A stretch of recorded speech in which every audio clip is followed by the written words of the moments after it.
एरवाड़ा के जेल में मुन्ना कहकर एक कैदी रहता था। वो एक लोमड़ी जैसा बहुत चालाक था। एक दिन उनके साथी कैदियों से, हेलो मेरे प्यारे कैदी साथियों, मैं जल्दी ही इस जेल से भागने वाला हूँ। आपको भी उस प्लान के बारे में बोलना है तो आप सब मुझे पैसे देना है। आपको भी प्लान कहता हूँ। ठीक है, अगर तुम हमारे पास पैसे लेने के बाद तुम अकेला ही भाग गया तो हमारा हाल क्या होगा? ठीक है, आपको डाउट आना भी सही है। मैं मेरा प्लान को आपको इंस्टॉलमेंट्स के जरिए कहता हूँ। आप भी इंस्टॉलमेंट्स में सुनकर पैसे इंस्टॉलमेंट में दीजिए। ये हुई ना बात। ठीक है, फिर फर्स्ट इंस्टॉलमेंट कब देना है? अभी दे दो, कहकर कैदियों के पास पैसे वसूल किया। अब सब तैयार रहना, प्लान में पहला हिस्सा कहता हूँ, कहकर उन पैसों को ले जाकर जेलर को दिया और जेलर से, सर ये रहे पैसे, मैं इस रात को जेल से भागने वाला हूँ, आपको जरा मुझ पर ध्यान नहीं देना है। ठीक है रे, अगर मैं देखा तो छोड़ देता हूँ और कोई देखा तो मुझे कोई संबंध नहीं है। ठीक है सर, आप बस आंख बंद कीजिए, कहकर उस रात को सब कैदियों को तेल की बोतल बेचते हुए, आइए बाबू आइए, सेकंड इंस्टॉलमेंट प्लान। सब लोग इस तेल का बॉटल्स को खरीदिए। एक बॉटल का दाम केवल 1000 रुपए। तेल के बॉटल से हम क्या करेंगे रे? तेल मुंह कहीं का, हमें क्या उसे पापड़ बनाना है? ये तेल का बॉटल तुम्हें पिलाऊंगा तो 2 दिन बाथरूम से बाहर नहीं निकलोगे। एग्जैक्टली, मेरा आइडिया भी वही है, लेकिन उसमें थोड़ा सा बदलाव है, कहता हूँ समझिए। फिर से ऐसे एड़े जैसा सवाल मत पूछिए। ये तेल का बॉटल पापड़ बनाने के लिए नहीं, हमारे बदन पर लगाने के लिए। अगर कोई पुलिस हमें पकड़ने के लिए कोशिश करेंगे तो हम फिसल जाते हैं। अगर मेरा प्लान अच्छे से क्रियान्वयन हुआ तो एक पुलिस भी हमें नहीं पकड़ सकेगा। इतना और कॉन्फिडेंस नहीं रहना चाहिए रे मुन्ना। पुलिस को एड़े समझे हो क्या? एक भी हमें क्यों नहीं पकड़ सकेंगे? कैसे नहीं पकड़ सकेंगे? मैं पहले से ही बहुत पुलिस वालों को पैसे देकर खरीद लिया, फिर भी अगर वे हमें धोखा देंगे तो उसके लिए मेरे पास प्लान बी भी तैयार है। इस रात को हम पुलिस लोग खाने वाले बिरयानी में मोशन का दवाई मिला देंगे। वो बिरयानी खाकर एक पुलिस भी बाथरूम को छोड़कर बाहर नहीं निकलेगा। वही समय पर हम आराम से बाहर निकल सकते हैं। अरे सुपर मुन्ना सुपर, तुम्हारे स्केच तो बढ़िया है। इस स्केच को बनाने में कितने कलर पेन्स का इस्तेमाल किया है तुमने? स्केच तो बहुत थ्रिलिंग लग रहा है। ओके ओके, आपका प्रशंसा बाजू में रखिए। जेलमेट्स, अब हम पुलिस के खाने में मोशन का टैबलेट्स को मिलाएंगे, चलिए, कहकर धीरे से रसोई में जाकर उनके खाने में टैबलेट्स को मिला दिया। वो खाना खाकर सब पुलिस वाले बाथरूम के ओर भागने लगे। एक पुलिस वाला, अरे मेरे पेट में तो बहुत गड़बड़ हो रहा है, गुड़ गुड़ गुड़ गुड़ कहकर कबाड़ी खेल रहा है, कहकर बाथरूम में गया। उनके पीछे और एक पुलिस आकर दरवाजे को खटखटाते हुए, अरे वो स्वामी अंदर क्या कर रहा है? जल्दी से बाहर निकलो, मैं रोक नहीं पा रहा हूँ, इधर मेरा डैम खोलने वाला है रे बाबू, कहकर जल्दी करने लगा। ऐसे सारे पुलिस क्यू में खड़े होकर एक बड़ा क्यू बना दिए। बाथरूम के लिए एक से एक झगड़ा करने लगे। इतने में एक पुलिस, अरे बाप रे, इस बाथरूम के लिए इंतजार करके मेरा पैंट खराब हो जाएगा लग रहा है, मैं जाकर उन कैदियों का बाथरूम यूज करता हूँ, कहकर उधर भागने लगा। इतने में तेल लगाकर सब कैदी मुन्ना के पास आए। बॉस मुन्ना, अब तक तो प्लान अच्छा चल रहा है, अगला प्लान क्या है जल्दी से बोलो, मुझे तो बहुत टेंशन हो रहा है। ये लो सारे इंस्टॉलमेंट्स मिलाकर एक ही बार ले लो, अब से नो इंस्टॉलमेंट्स प्लान, कहकर सारे पैसे दिया।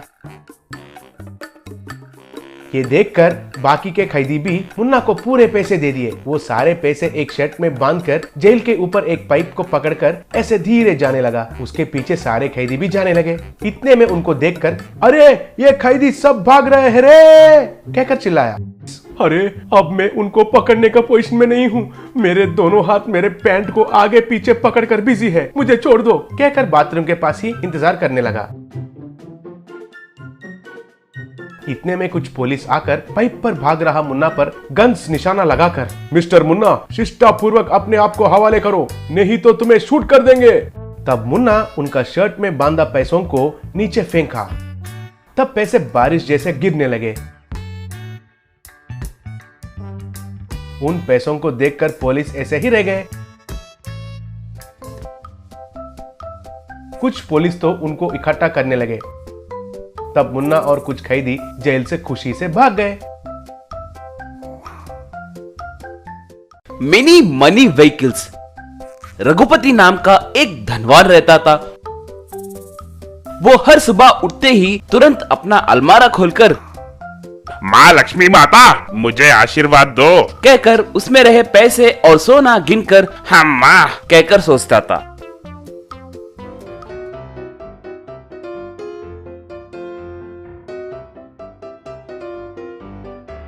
एक बार हरदम के जैसे ही रघुपति अलमारे में से पैसे गिनने लगा, तब उसकी पत्नी आकर, ओ जी, आप यूँ हरदम पैसों की गिनती क्यों करते हो जी? हर सुबह बिना उन पैसों को देखे आपका दिन नहीं गुजरता क्या? कभी आपने मेरी खूबसूरत चेहरा देखा है क्या?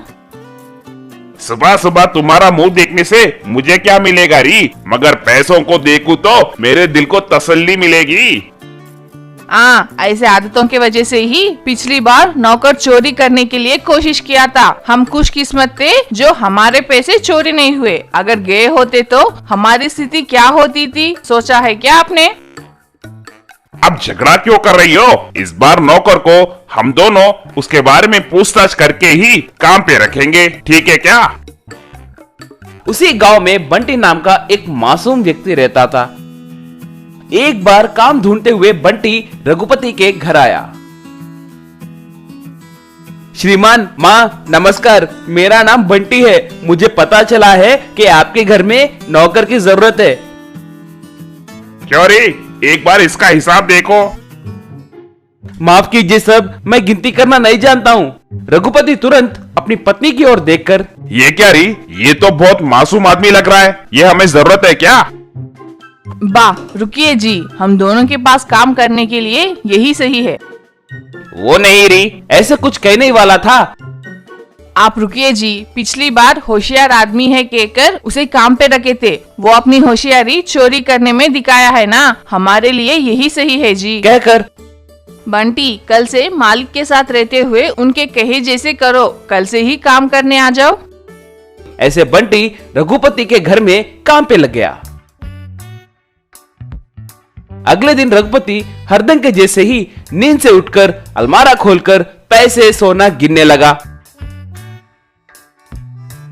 अलमारा बंद करके पीछे मुड़कर देखा कि बंटी उसके पीछे ही खड़ा था। वो देखकर रघुपति दंग रह गया।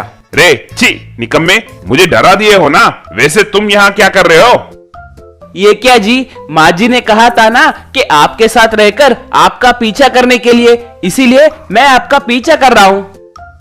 ठीक है, हमारे पास इतने पैसे हैं कहकर किसी को मत बताना, नजर लग जाएगी। आप भी ना सर, आप ऐसे डरे तो कैसे जी? आप बहुत मेहनत करके इतने पैसे कमाए होंगे ना। अगर मैं आपके जगह होता तो पैसों से एक पैंट एक शर्ट सिलवाकर पहन लेता। उतना ही नहीं, अपना बिस्तर भी पैसों से तैयार करवाता और उस पे सो जाता। बंटी का आइडिया पसंद आने की वजह से अगले दिन रघुपति पैसों का शर्ट और पैंट पहनकर पूरा गांव फिरने लगा। रात में भी पैसों से बिस्तर तैयार करके उसके ऊपर सोने लगा। एक बार बंटी रघुपति के बच्चों से खेलने लगा।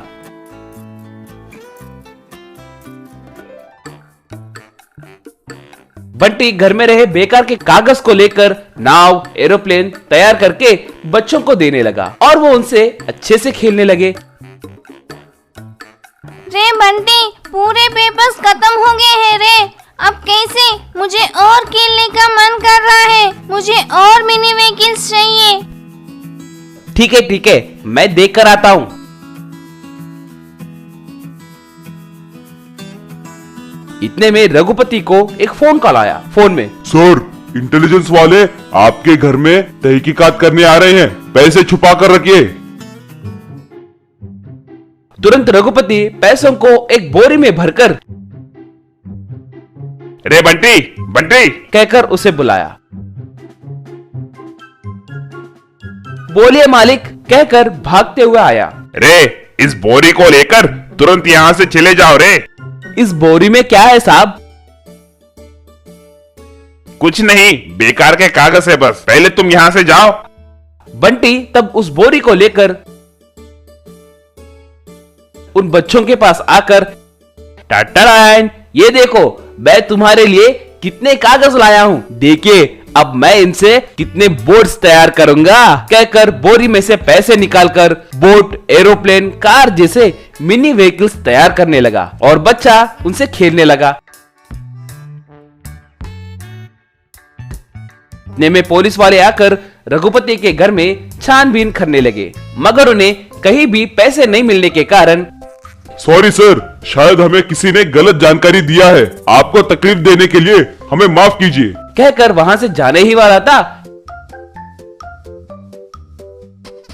कि तभी घर के बाहर बच्चों के मनी, कार, बोट, एरोप्लेन को देखकर ऐसा ही, रे पैसों से ये सब किसने बनाया रे? मैंने ही तैयार किया है साहब। आपको पसंद आया क्या? और चाहिए क्या? मैं तैयार करके दूंगा साहब। कहकर बोरी में से पैसे निकाला। ऐसे को पूरी बात समझ में आ गई। ये तुम्हें किसने दिया रे?